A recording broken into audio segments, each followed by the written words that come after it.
امت کا اختلاف رحمت ہے. فیک حدیث سیریز ایپیسوڈ نمبر 6. اب یہ حدیث تو قرآن آیات کو کانٹراڈکٹ کر رہی ہے. کس طرح سے؟ میں آپ کو بتاتا ہوں. وَلَا تَنَازَعُوا فَتَفْشَلُوا وَتَذْهَبَ رِيحُكُمْ، سورہ الانفال آیت نمبر 46.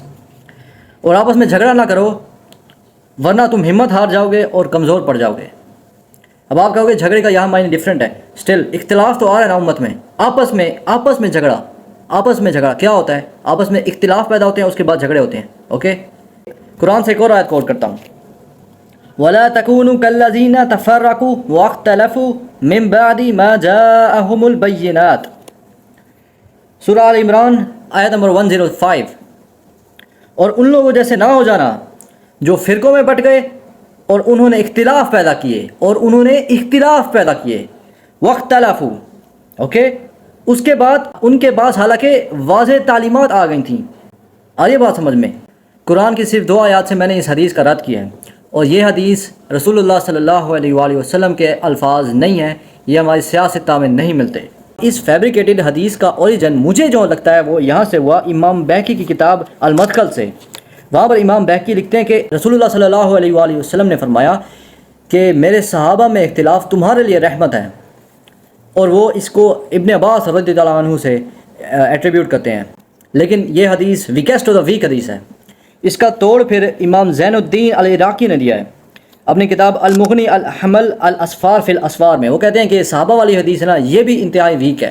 اختلاف امتی رحمہ، یہ جو حدیث ہے یہ ہمیں ملتی کہاں ہے؟ یہ ہمیں ملتی ہے امام خطابی کی کتاب غریب الحدیث میں.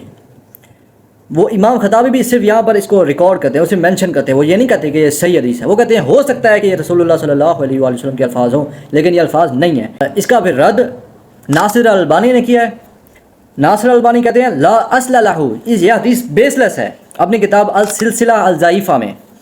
اور دوسرا اس کو ریفیوٹ کیا ہے امام سخاوی نے اپنی کتاب المقاصد الحسنہ میں. تیسری اس کو ریفیوٹ کیا ہے ملا علی القاری نے اپنی کتاب الاسرال المرفوعہ فی الاخبار المودودات میں.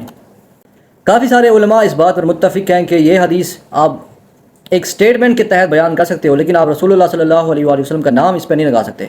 اس کی وجہ یہ ہے کہ کچھ اختلافات نا پھر امت کے لیے آسانی بن جاتے ہیں.